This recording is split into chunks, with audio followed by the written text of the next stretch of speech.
of Zama, the beginning of Roman conquest. The Battle of Zama, 202 BCE, was the final engagement of the Second Punic War, 218 to 202 BCE, at which Hannibal Barca of Carthage, 247 to 183 BCE, was defeated by Scipio Africanus of Roman, 236 to 183 BCE, ending the conflict in Rome's favor. The Second Punic War had begun when Hannibal attacked the city of Saguntum, a Roman ally in Spain, and continued with a number of stunning victories by Hannibal in Italy, most notably the Battle of Cannae in 216 BCE. Hannibal seemed unstoppable until Scipio took command of the Roman forces after Cannae, defeated Hannibal's brother Hasdrubal Barca, 244 to 207 BCE, in Spain, driving him into Italy, and then drawing Hannibal back to North Africa by threatening the city of Carthage. Hannibal met Scipio at Zama in defense of his home city, but Scipio, using Hannibal's same tactics from Cannae, won the day and Carthage fell to the Romans. Hannibal then lived the rest of his life as a fugitive, finally taking his own life rather than ever surrender to the Romans. Although initially hailed as Rome's savior, Scipio was later vilified by his countrymen who forgot what they owed him. He left Rome for his villa and gave instructions in his will that he should be buried at his estate rather than the ungrateful city of Rome. The Battle of Zama is remembered for Scipio's brilliant tactics based on Hannibal's, which would afterwards become standard operating procedures for the Roman military and enable them to build their empire. Background: Carthage and Rome first came into conflict over the island of Sicily, which both controlled parts of, igniting the First Punic War, 264 to 241 BCE. The Carthaginian forces were led by Hamilcar Barca, 275 to 228 BCE, who used his fleet to strike without warning at Roman ports and outposts along Italy's coast, cutting supply lines and then attacking with his army. Carthage, at the beginning of the war, had the greatest fleet in the Mediterranean, while the Romans were only used to land engagements. Hamilcar's clever tactics and his crew's experience in Carthaginian naval warfare led to a series of decisive victories early in the war. Rome quickly taught itself how to fight at sea, however, and the Carthaginian government offered their general little support, so the tide of the war shifted in favor of the Romans. Hamilcar defeated Rome at Drepana in 249 BCE, but, receiving less and less support from his home government, steadily lost engagements, while Rome grew stronger until, in 241 BCE, Carthage was forced to sue for peace and had to pay a large war indemnity to the victors. Afterwards, Hamilcar went to the Carthaginian-held regions of Spain, ostensibly to take control of the silver mines there to pay Carthage's debt to Rome, and began re-equipping the Carthaginian army to resume the war. He brought his son Hannibal with him, as well as his son-in-law Hasdrubal in the Fair, 270 to 221 BCE, and later his younger son Hasdrubal Barca.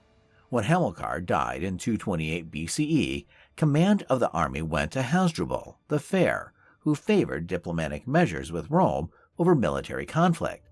Hasdrubal the Fair negotiated the Ebro Treaty in 226 BCE, which stipulated that Roman and Carthaginian territories in Spain would be set by the Ebro River.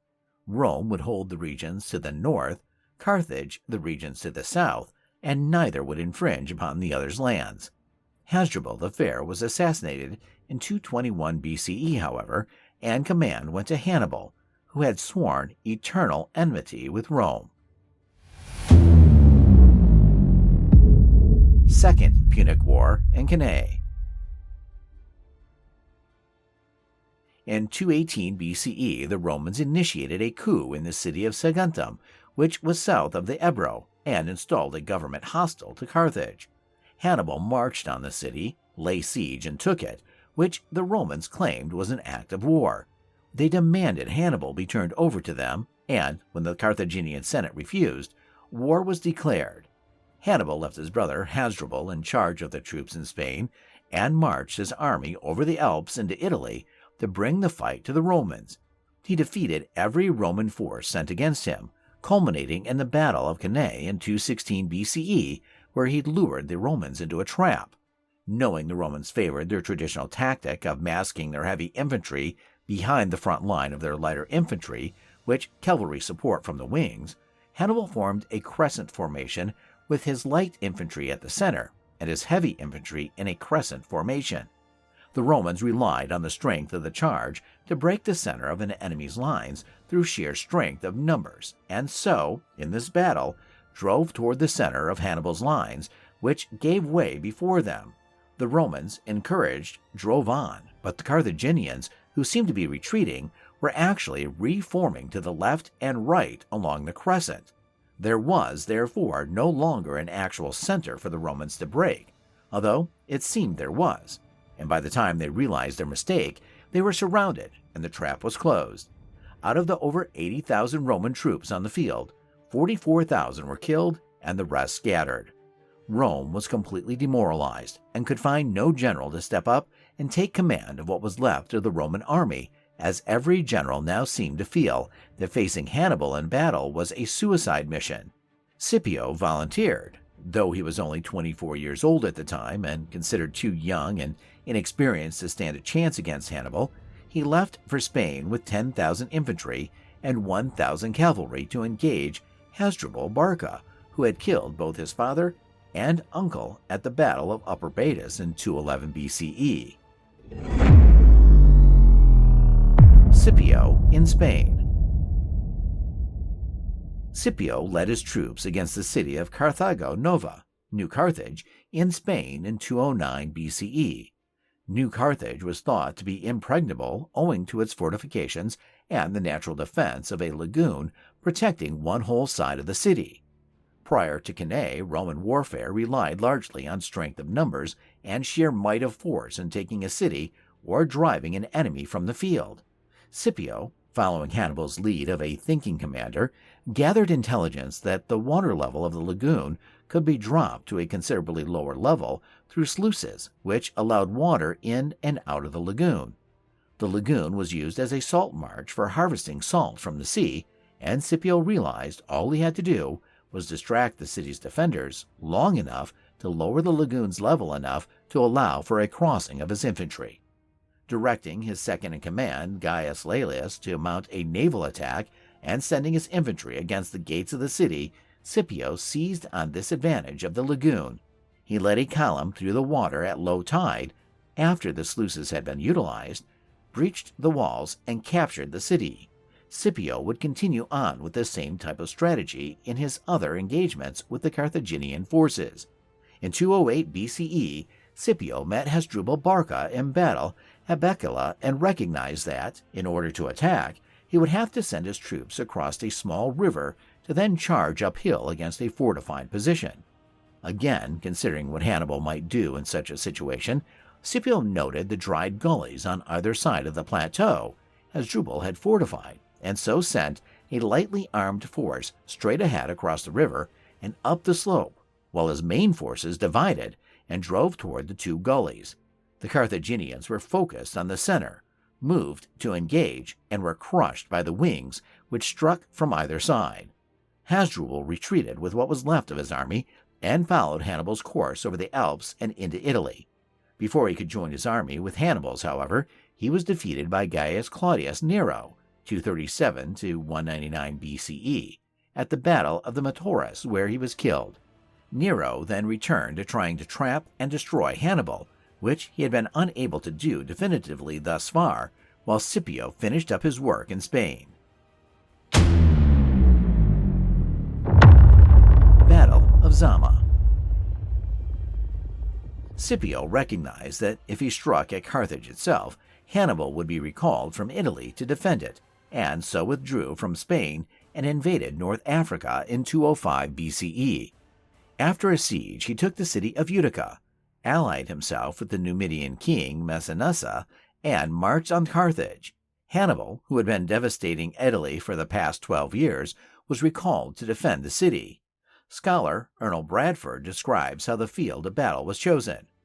Hannibal marched west in the direction of a town called Zama, which is probably to be identified with a later Roman colony, Zama Regia, Jama, 90 miles west of Hadramautum.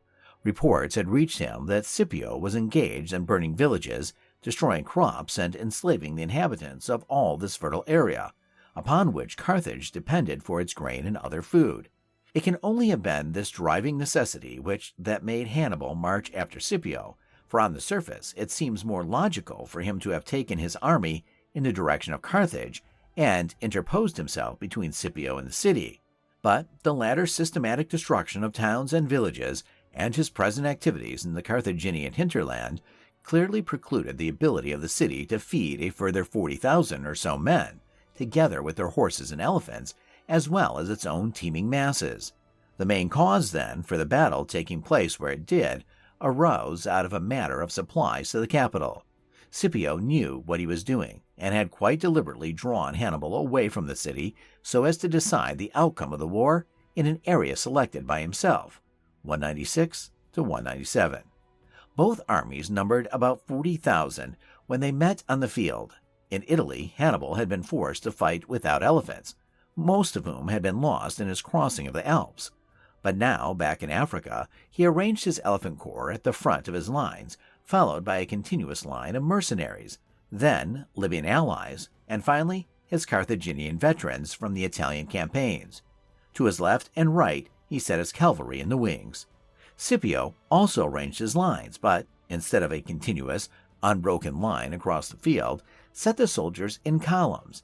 The gaps in these columns were masked by light infantry toward the front, making it appear as though Scipio had formed his men in the same way as Hannibal had his. To the Roman army's left wing were the Italian cavalry commanded by Gaius Laelius, and to the right the Numidian cavalry of Massinissa. Hannibal made the first move, sending his elephants charging toward Scipio's forces. Scipio ordered his men to hold their positions, and then, at a given signal, the light infantry, masking the front lines, moved into the columns, and at the same time, Scipio ordered his trumpets to blow and drums beat. The elephants ran harmlessly through the alleys between the columns, or, startled by the trumpet blasts and the loud shouts of the Romans, turned around to trample the Carthaginian forces. Hannibal's elephants' charge had failed. The Roman and Numidian cavalry then deployed and attacked the Carthaginian cavalry, driving them from the field. In doing so, the Roman cavalry swung to the left and right around the infantry forces on the field, and the two cavalry forces fought behind the Carthaginian lines. Scipio's infantry now advanced, mobilizing from the column formation to continuous lines, and pushed back the mercenary front lines of the Carthaginians. The lines were so densely packed that the mercenaries fell back into the Libyan forces, who could not give way because of the Carthaginians behind them.